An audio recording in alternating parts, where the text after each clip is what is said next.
d'Alger à Johannesburg, de Dakar à Nairobi. L'Afrique révèle son histoire, ses rythmes et saveurs.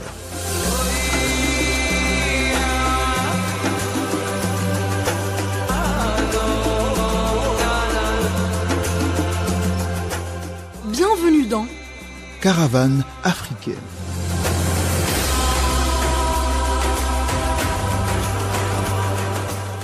Misafara ya Afrika.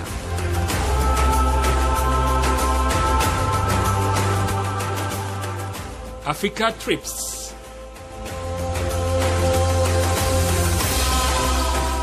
Où chaque ville vous livre ses secrets.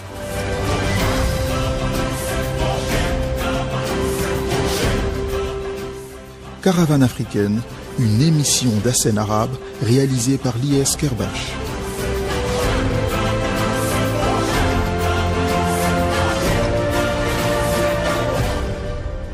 Prêt à embarquer?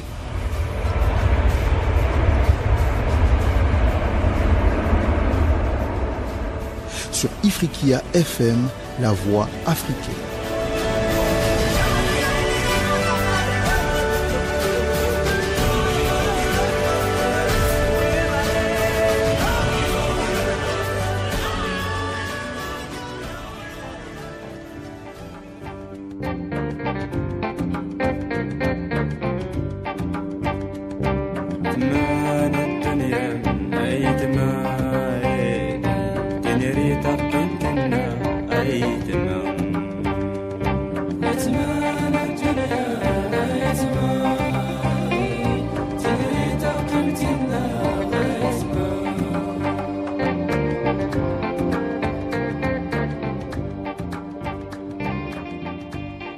Bienvenue dans Caravanes africaines.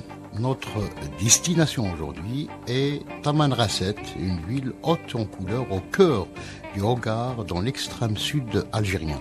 Riche en histoire, Tamanrasset a toujours été et reste une ville carrefour, notamment avec l'aménagement des routes et le développement de l'activité commerciale et des manifestations culturelles.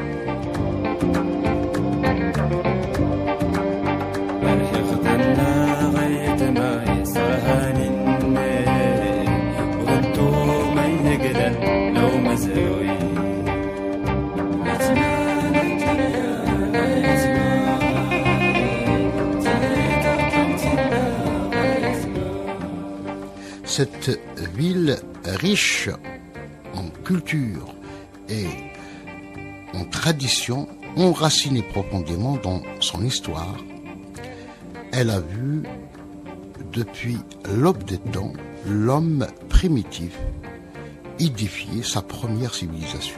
Durant la période humide et de l'âge de pierre moderne, c'est-à-dire entre 9000 et 2500 avant Jésus-Christ, Tamanrasset est une région luxuriante. Donc aujourd'hui, avec le parc de cette région, Tamanrasset demeure une ville touristique par excellence. Bienvenue dans Caravane africaine en compagnie de Mzoura Al-Hiani et de Samuel Akizimana. C'est parti.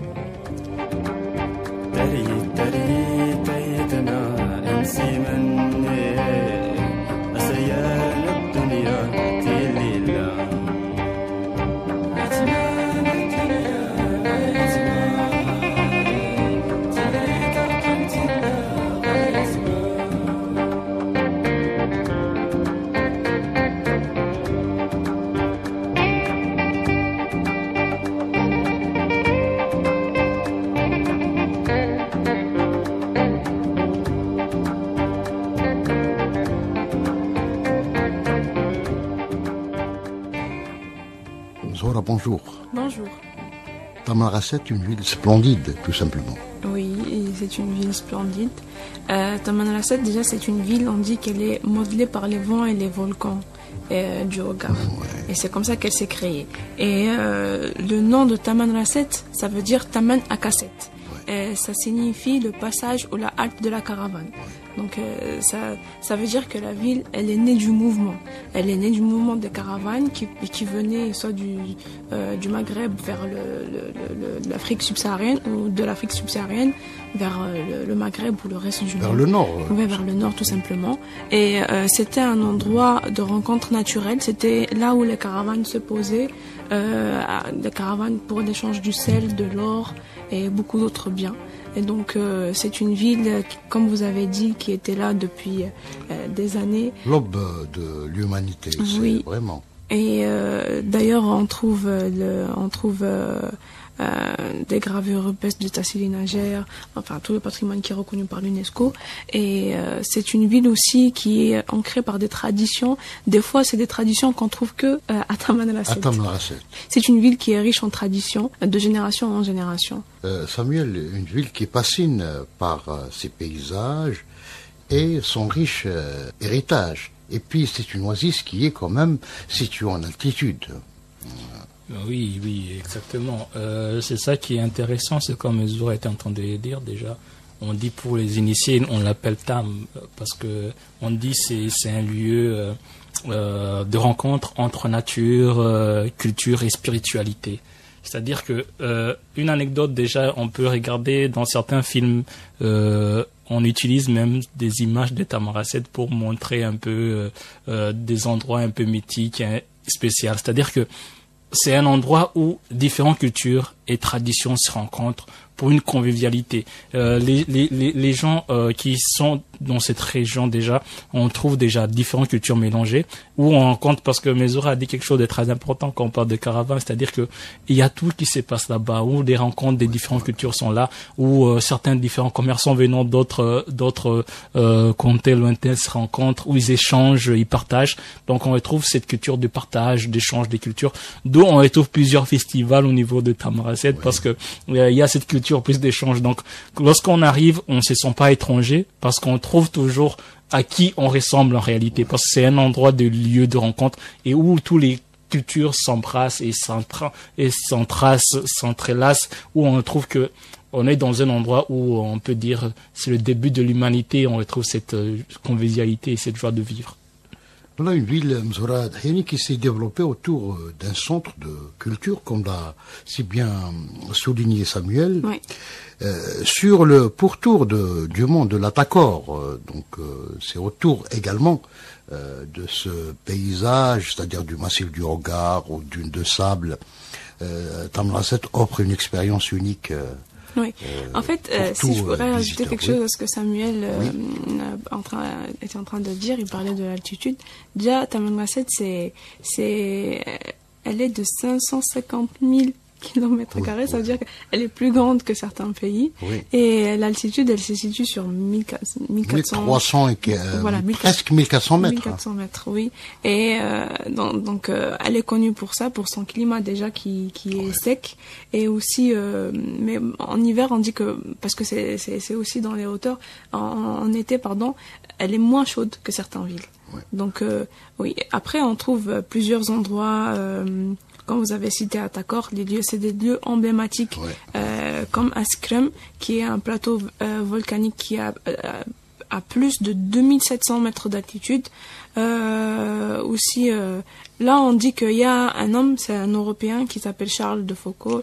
qui a construit son ermitage. Et maintenant, c'est devenu un lieu qu'on visite à chaque fois qu'on part à Tamanrasset.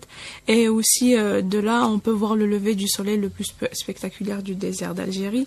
On parle aussi d'Atakor, que vous avez cité. C'est le cœur géologique du Hogar. Culturel de l'Ahgar, c'est oui. important. Il y a le pic noir, les formes surréalistes, les volcans anciennement éteints, et aussi le parc national d'Hagar, qui est créé en 1987 et qui est en fait à plus de 450 000 km², si je me trompe pas. Et là, on trouve des gazelles des fennecs, des lézards du désert. On trouve aussi, c'est pour ça qu'on dit que c'est un lieu... et des guépards du Sahara. Oui, donc des guépards du Sahara. Des espèces endémiques. Hein, donc, oui, ouais. Des peintures rupestres aussi de plus de 6000 ans. Avant, on dit, avec les peintures et tout ça, ce qu'on trouve, il y avait des éléphants, des girafes et beaucoup d'animaux qui ont disparu actuellement. Et le parc national d'Agar, il est inscrit dans la liste de l'UNESCO. Ça, on n'a pas besoin de le citer. Donc, on trouve plusieurs endroits comme ça, et aussi des traditions qui sont propres à la région de Tamanrasset.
بغيت نسافر الليلة وكتر تخمامي بغيت نسافر الليلة وكتر تخمامي الليلة الليلة الليلة الليلة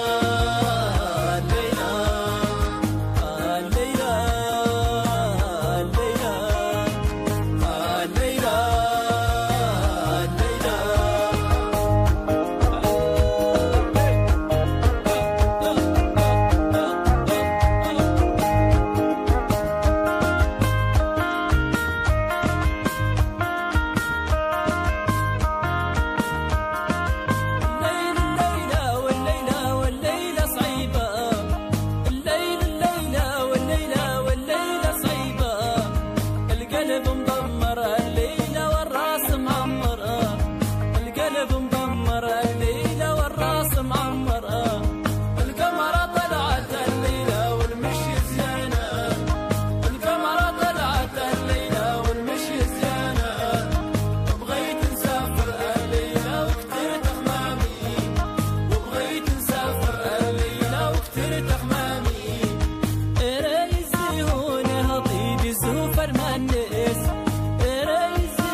Il y a le mont de Tahat, oui, qui est le point culminant donc de toute l'Algérie, Samuel. Donc c'est une région qui dispose également d'un riche patrimoine archéologique, on l'a c'est bien. Donc c'est les gravures rupestres qui remontent quand même à 12 000 ans.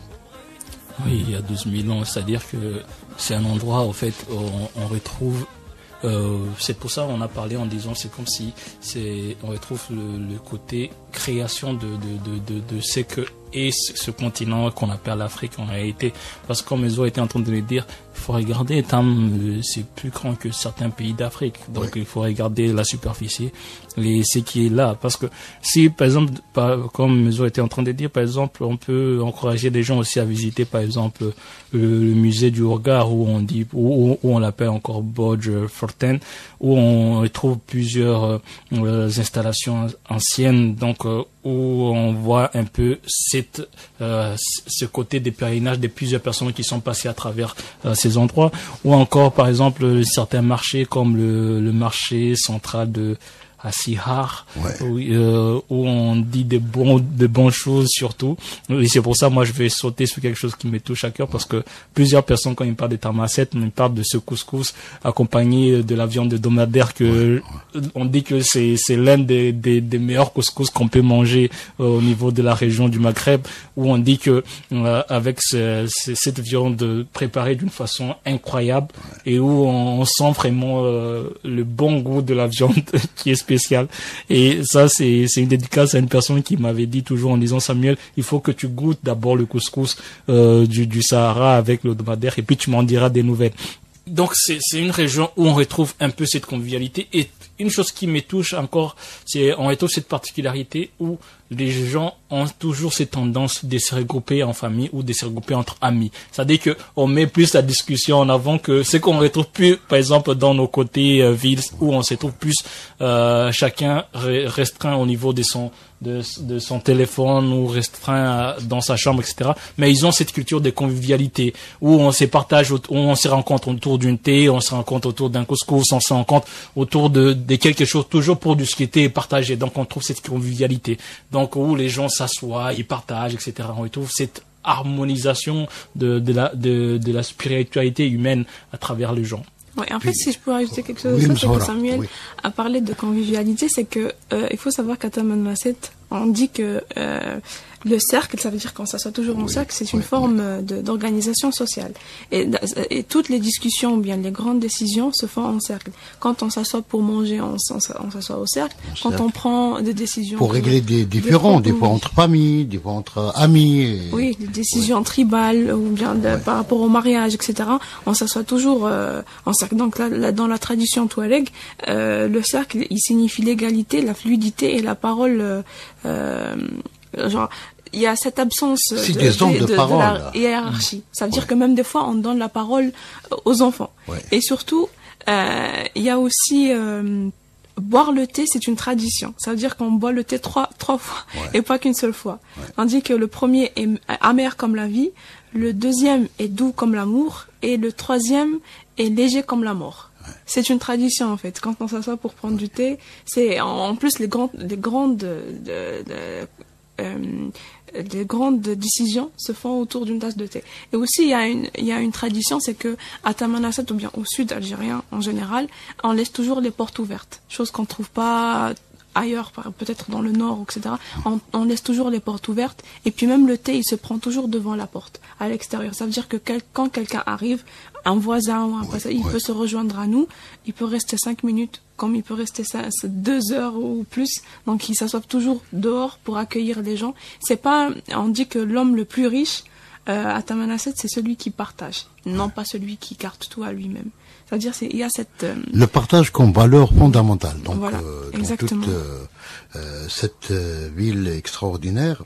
Et puis, c'est une ville qui vit. Il vit de sa musique et de l'artisanat. Donc, l'artisanat et la musique occupent une place centrale dans la vie sociale, dans la vie quotidienne de Tamanrasset. Tamanrasset, c'est... Comme Ezo était en train de le dire, c'est cette convivialité, c'est cet amour en fait.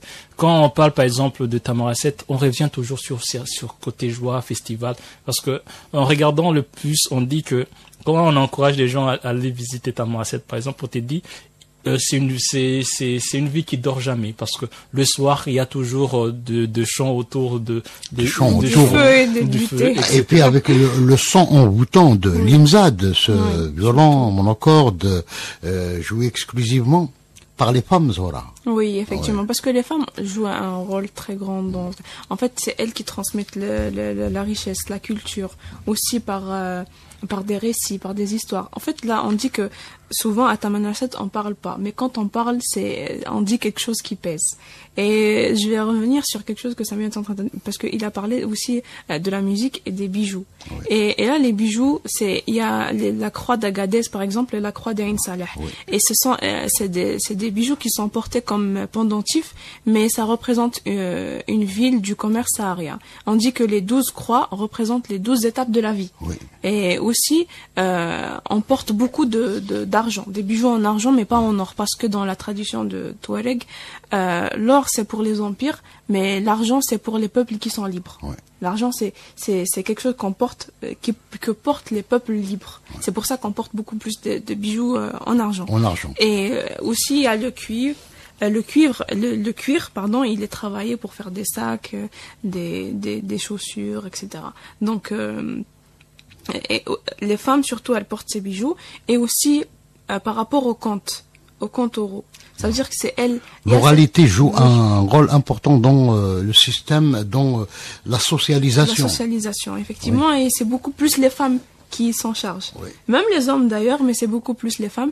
Et comme j'ai dit au début, j'avais perdu le mot, mais c'est une tradition matriarcale en fait. Matriarcale, exactement. C'est une société matriarcale. C'est une société matriarcale quand on parle par exemple de Tinhinen. Oui.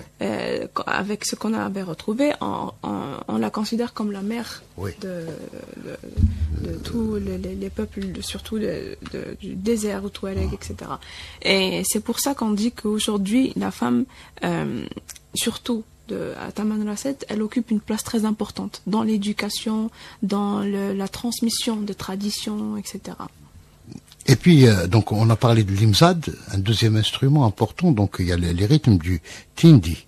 Donc, ce tambour emblématique qui accompagne les chants, les danses traditionnelles, comme durant notamment tous les festivals culturels. Samuel. Oui, exactement, parce que c'est ça qui fait un peu cette richesse, la particularité, parce que il y a de ce côté-là, on retrouve des instruments traditionnels qui accompagnent ces musiques où on n'a pas besoin d'électricité ou des enceintes modernes pour faire. Non, il y a des instruments musicaux qui donnent des sons de musique encore viable et très intéressant à l'écoute de l'oreille. C'est là où une personne avait parlé sur Tamanrasset en donnant cette citation que j'aimerais partager, oui. Qui dit que Tamanrasset, il a qualifié Tamanrasset en disant Tamanrasset, je cite, Tamanrasset, c'est le silence du désert qui parle à l'âme, et c'est une terre de spiritualité, de chaleurs humaines, des paysages à couper le souffle. C'est l'Afrique, je répète encore ça, ouais. C'est l'Afrique profonde, fière et mystérieuse. C'est-à-dire qu'on retrouve cette sensation de vivre dans un environnement où, comme il a dit, avec des paysages à couper le souffle, où tout le monde partage, avec ce qui est très important, parce qu'on revient sur une chose qui caractérise Tamanrasset le plus, on dit c'est des hommes de parole. Quand ils disent quelque chose, ils ne reviennent pas. Ils ont une parole et ils tiennent toujours à leur parole. C'est une société où on retrouve les choses qu'on a tendance à vouloir chercher ailleurs alors qu'on l'avait. C'est-à-dire que c'est une récit, par exemple, c'est là où on revient, je me rappelle, avec un de mes amis, Abdelmalek, où on parlait sur l'économie, on se disait, mais l'économie, on force assez qu'au niveau de l'Afrique, etc., qu'il y ait toujours des échanges, etc., mais au niveau de Tamanrasset, depuis des lustres, il y a toujours ces échanges, c'est-à-dire qu'il y a cette culture, c'est-à-dire que ça montre que dès le départ en Afrique on avait cette convivialité, on échangeait, on partageait, comme Mezoura disait en disant quand ils boivent leur thé, ils préfèrent le boire dans un endroit où tout le monde peut le voir, parce que ils se disent que tout le monde est le bienvenu, on peut partager le thé, on peut partager quelque chose, et en travers la communication, c'est là où on échange, c'est là où on évolue. C'est ça qu'ils ont compris, ils ont compris ce qui faisait l'humanité réellement de l'être humain, et ce qui fait aussi les valeurs de notre cher continent qui est l'Afrique. Et puis c'est une ville qui aujourd'hui est très convoitée par les touristes, Mezoura. Oui. On offre des circuits, etc. Oui. En fait, surtout ces derniers temps, c'est une ville en fait, on encourage tout le monde à visiter. Et à chaque fois que quelqu'un vient, ça part de bouche à oreille. Ouais. Parce que ça restait longtemps à un endroit qu'on n'a pas découvert les autres dans le reste du monde, mais après ça, avec les échos, etc., maintenant on voit beaucoup de touristes surtout qui vont au sud. Oui, parce que là ils peuvent faire par exemple certaines randonnées dans le Hogar, jusqu'à la Skrem, je sais pas si je prononce Oui, ça la très Skrem, bien. oui. Je prononce très bien. Où ils peuvent aussi faire de trekking en Ménaré, c'est-à-dire de caravane des dromadaires. Ouais. Où ils peuvent par exemple faire de camping étoilé, etc. Et tout ça par des agences spécialisées. Où ils peuvent aussi participer à certains des festivals comme le festival des Touaregs, etc. Donc il y a une panoplie des choses à faire et à découvrir. C'est-à-dire que c'est une ville qui ne dort jamais, comme on le disait, c'est une ville qui ne dort jamais, avec un panoplie de choses intéressantes pour toute personne qui veut découvrir, parce qu'on s'ennuie pas. Au contraire, on vit et on retrouve ce qu'on avait perdu auparavant. Et aussi, moi j'aimerais rajouter quelque chose, c'est que Tamanrasset, c'est une ville qui est panafricaine sans figure. Ah oui. On ne peut pas. C'est. De fait, il est de fait une ville panafricaine. Oui. C'est une ville panafricaine, même si on ne trouve pas des figures comme ça qui sont célèbres, des figures panafricaines comme ça, qui, comme les autres, comme d'autres pays ou d'autres villes. Mais là, c'est l'âme de la ville. Oui, effectivement. On y trouve un peu partout. Oui. Déjà, quand on parle de Tamanrasset, en fait, on parle du Grand Sud. On parle aussi des pays subsahariens. Ils ont les mêmes traditions, ils ont presque les mêmes langues. On parle, par exemple, de Tamanrasset, le Tamahaq. C'est comme le Tamashek du Mali et du Niger. Donc, il y a ces traditions qui sont ancrées dans l'Afrique profonde. Et c'est quelque chose qu'on peut pas retrouver ailleurs. Ça veut dire que il y a plusieurs peuples qui sont passés par là. Les caravanes, les haltes des caravanes, quand elles s'arrêtent, on transmet les traditions, on apprend beaucoup de choses. Et les personnes qui sont de passage, ils racontent des histoires. Ça veut dire qu'on apprend beaucoup de choses en étant à Tamanrasset. Et c'est pour ça aussi, c'est un endroit favorable au tourisme, on peut visiter plusieurs choses, que ça regroupe un groupe de pays, disons. Au lieu de faire plusieurs pays, on peut faire de tout en un seul pack à Tamanrasset. Parce qu'on retrouve toutes les traditions et toutes les traditions. C'est là où en fait, Tamanrasset, je peux dire que c'est le lieu où on voit que les frontières imposées par les colonisateurs n'ont pas marché, parce que à travers ces lieux-là, on retrouve le lieu d'échange. C'est-à-dire que c'est un lieu où, comme ils ont été en train de dire, on se base pas sur la nationalité. C'est le panafricanisme directement. C'est que le Kwame Nkrumah et les autres cherchaient à faire en disant l'unicité africaine. On retrouve ça là-bas et c'est naturel pour eux. Où on se sent pas, c'est ça qui est très important. On se sent pas étranger à travers cet endroit. On se sent plutôt revivre. On retrouve ses racines. C'est-à-dire que tout le monde lorsqu'il part là-bas, c'est pour ça c'est préféré par les touristes.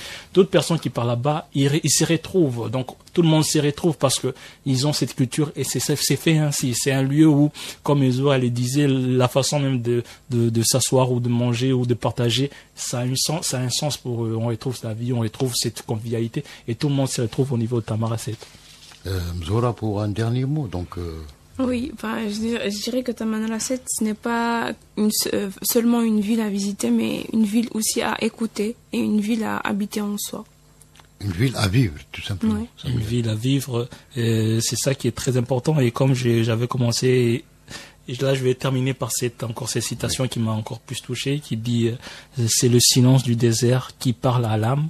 C'est une terre des spiritualités, de chaleur humaine, de paysages à couper le souffle. C'est l'Afrique profonde, fière et mystérieuse.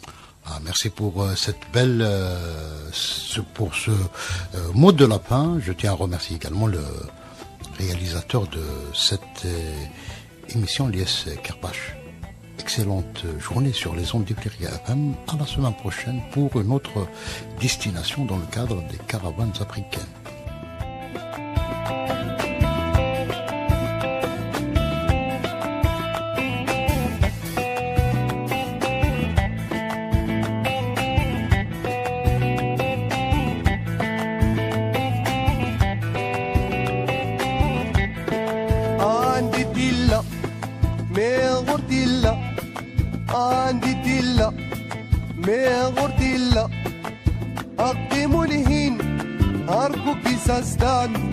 أرجوك ساستان تكلي غزمة عيلاني وديان تكلي غزمة عيلاني وديان والله ترها في غكالي عيني ديوان